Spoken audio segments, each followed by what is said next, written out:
やあ、もうだよ。今日も証拠りもなくパソコン組んでいくよ。うへへ。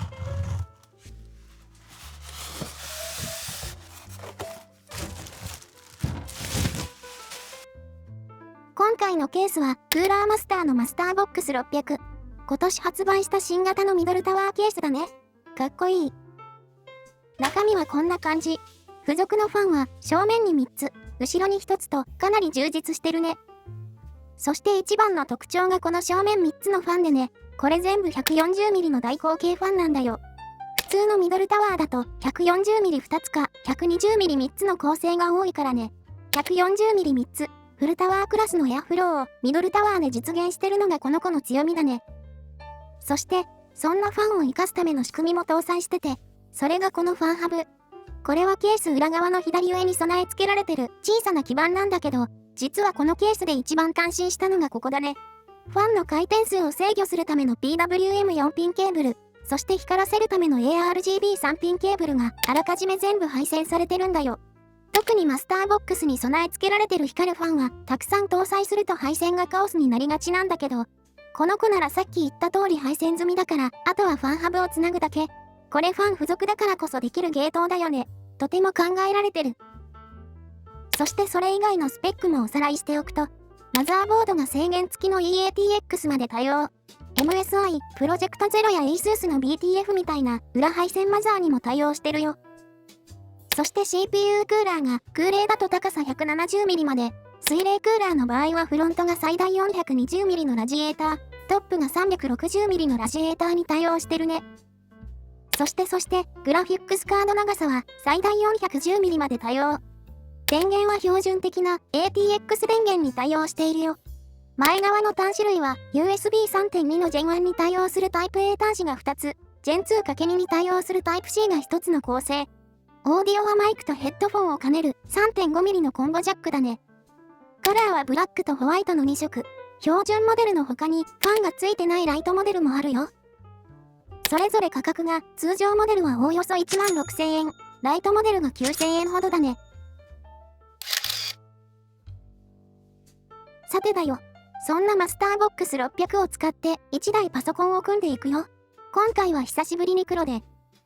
そういえば黒い PC 組んだのって最後いつなん ?1 年前だと。ということでまずマザーボードから開封。今回使うのは MSI の MAG-P650 トマホーク Wi-Fi だよ。ソケット AM5 のライゼン対応マザーだね。安くて2万円くらいのそこそこ価格で必要十分すぎる電源回路と Wi-Fi Bluetooth 付きが魅力な1枚。そして何より黒くてかっこいい。AMD の黒 PC を組むならおすすめの1台だね。そして新品のマザーを買ったらまず最初にやること、みんなはわかるかな？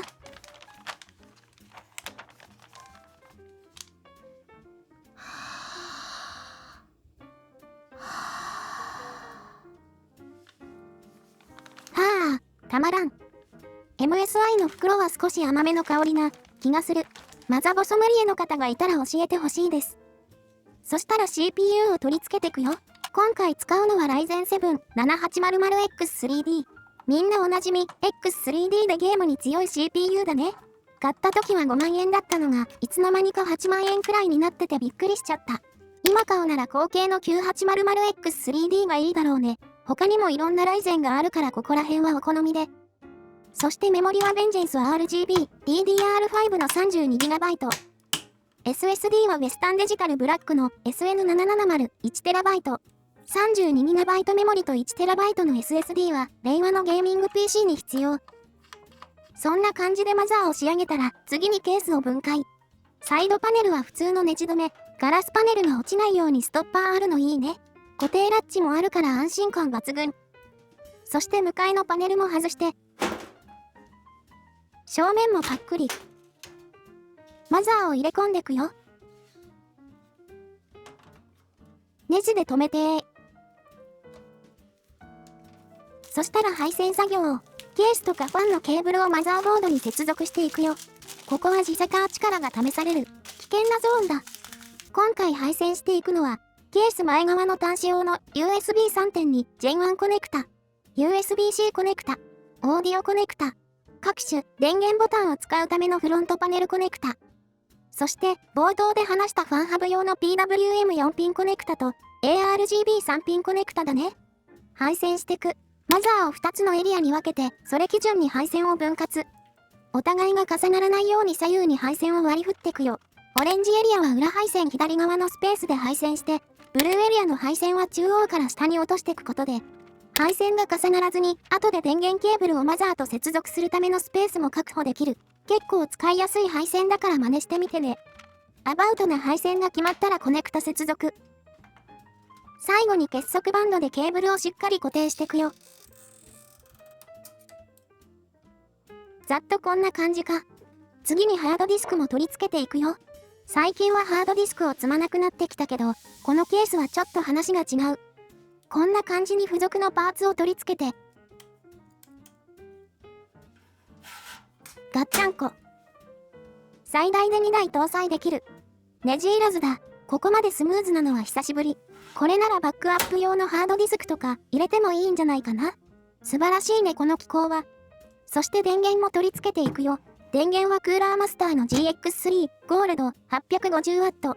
1万円後半で買えるゴールド電源だね。こんな感じに今時の電源に必要な機能を抑えつつお手頃価格なのがいいんだよね。特にミドルレンジからハイエンドな PC をそこそこ価格で組みたいならかなりおすすめ。ということでこれも組み込んでこう。この電源はフルプラグインタイプだから、まず電源に必要なケーブルをつなげていくよ。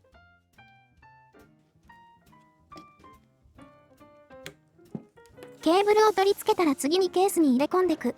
ファンは下向きになるようにね。そしたらまた配線作業。今回はハードディスクとかハブに SATA 電源が必要だから、それも取り付けるよ。よし。次にクーラーを取り付け。今回使うのはクーラーマスターリキッド360アトモス。みんな大好きマスターリキッドシリーズの水冷クーラーだ。箱小さいね。というか高級感すご。めちゃめちゃかっこいいじゃん。お、しかもファンがラジエーターに取り付け済みだ。いいねー。ということで早速取り付け。まず水冷ヘッドに AM5 用の金具を固定して。できたらラジエーターをケースの上に取り付けてくよ。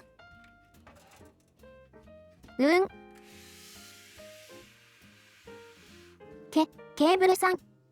どうやら最初のファンの向きだと逆だったらしい。結局ファンは取り付け直さなきゃだったよ。とほほ。という感じで2度目の正直。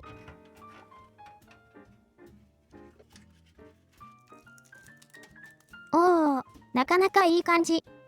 そしたら水冷ヘッドも取り付けてくよ。グリスチュポン。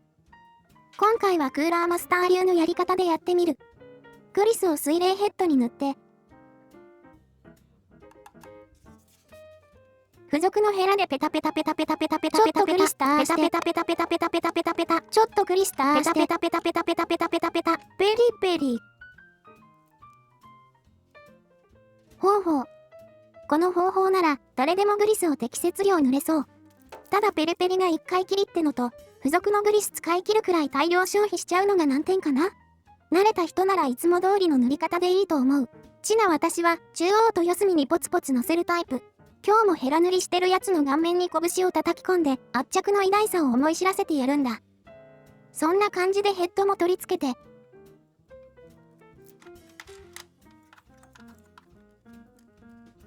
これで水冷クーラーの取り付けも完了だよ。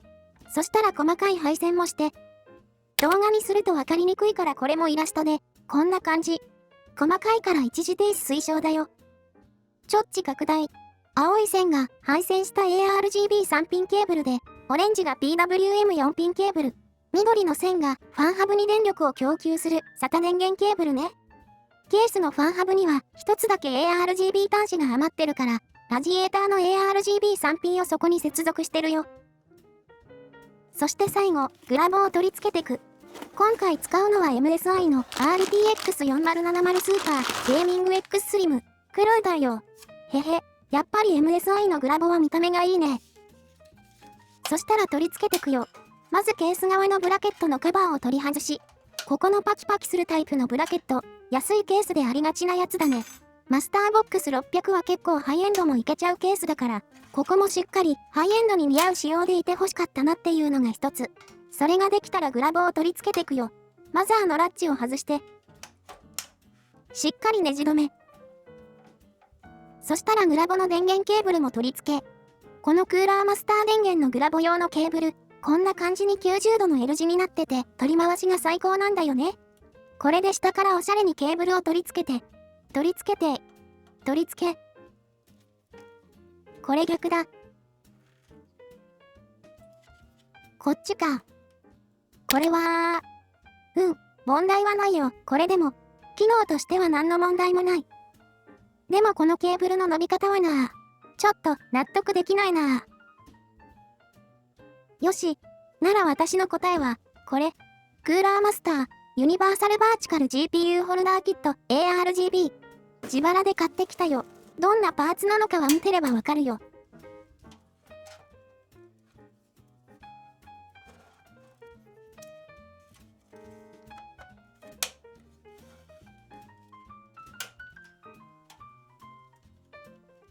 はい、完璧。グラボを縦にすればいいじゃない。これなら L 字ケーブルで素早くケーブルを裏に逃がせる。L 字ケーブルを活かす。見た目を良くする。両方やらなくっちゃならないのが黒とモノの辛いところだね。そしたらケースを元に戻して。そしてそれぞれ保護フィルムもペリペリ。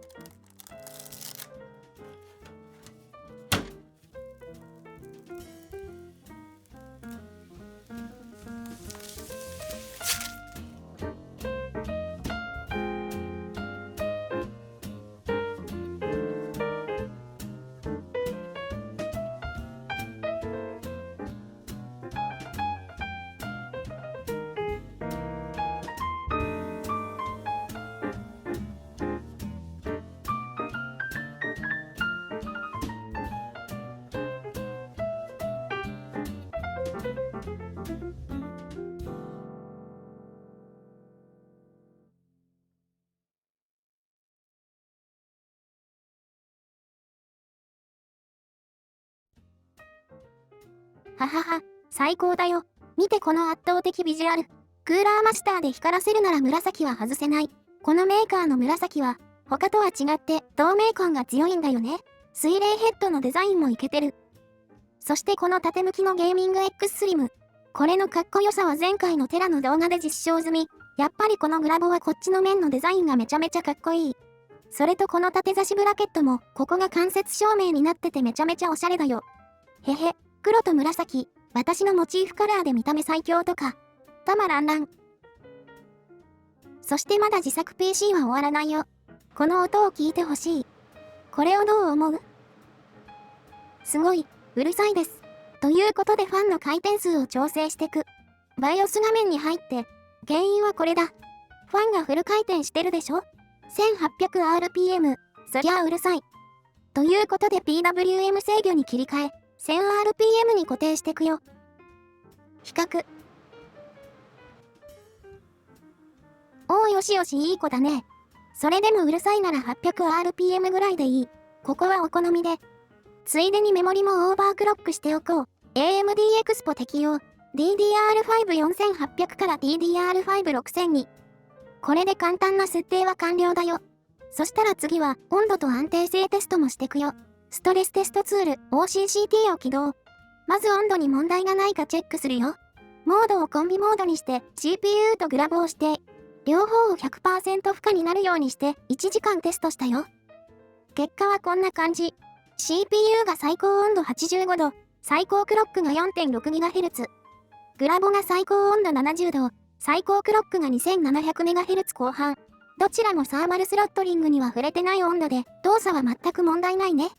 特に 7800X3D はかなり冷やしにくい CPU で、サーマルスロットリングの89度に張り付くことが多いから、この結果はかなり優秀だよ。そして次に OCCT のシステム安定性認証機能を使って、このパソコンがちゃんと安定して動作できるかテストするよ。あ、こっちは有料版の機能です。このテストは時間やテスト内容で4つのランクがあって、私は当然一番上のプラチナム認証を選択。12時間、このメニューでひたすらパソコンに負荷をかけていくよ。ということで私はここら辺で睡眠でも取ろうかな。おやすみ。おはよう。あれから12時間経過して検証ももう終わるね。よし。ちゃんとこのパソコンも12時間のテストに合格したよ。レポートを見てみると、CPU 最高温度が75度、ピーククロックが 5GHz くらい。グラボが最高68度で、最大クロックが 2900MHz くらいだね。全く問題なし。詳細なレポートは OCCT のページに掲載されてるから、ぜひ概要欄から見てくれると嬉しい。この安定性認証はさっき言った通り有料版の機能ではあるのだけど、ボタン一つで全体をテストできるから便利なんだよね。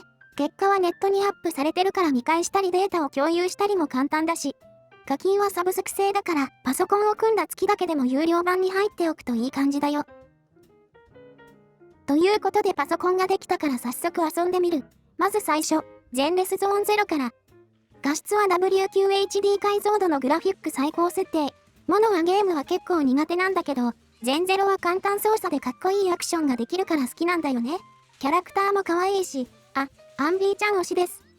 ただ動きが激しいのは変わらないから、ぜひフレームレートを稼げるパソコンを用意したいところ、推しを拝むために画質も上げてかないとね。今回の 7800X3D と 4070 スーパーの組み合わせだと、戦闘時 200fps くらいだったよ。激しい負荷でも 150fps 程度だから、十分快適に遊べると思う。そしてもう一つ、エースコンバット7。お空の方の AC だ。これも同じく WQHD 画質最高設定で。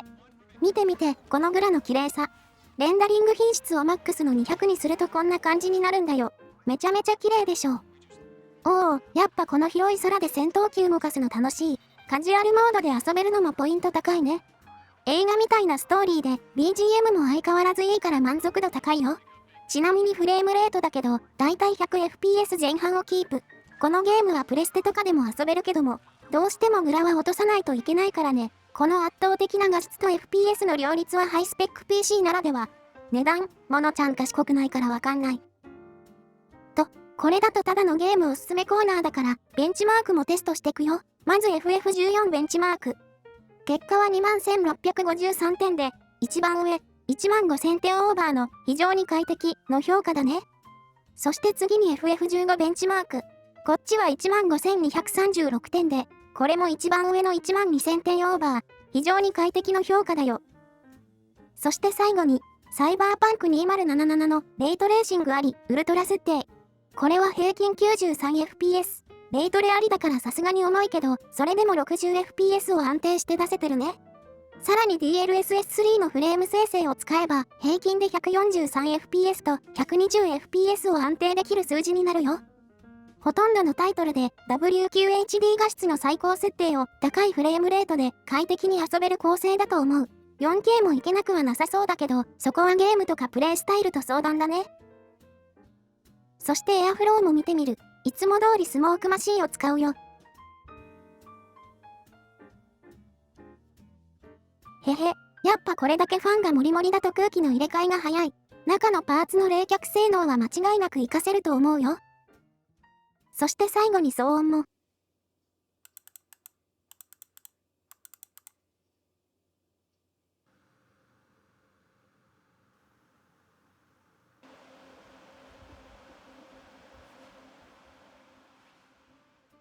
ふむふむ、さっき軽く調整したとはいえ今回はメッシュケース。ファンもモリモリとなると音は若干気になるね。ただ音自体は耳に刺さらない音だからヘッドフォンつければ問題ないかな。エアフロー検証を見る感じ、換気力が過剰な気もするからもっとファンの回転数を抑えてもいいかも。ということで今回の PC だったよ。1年ぶりの黒色、そしてクーラーマスターの紫を活かしたかっこいい PC だよ。私もチーフのカラーで満足度高め。これでもう1年くらいは黒 PC 組まなくても名前詐欺って言われずに済みそう。このマシンで質問とかあったら、ぜひコメントや DM で質問してもらえれば幸いだよ。それじゃあ、バイバイ。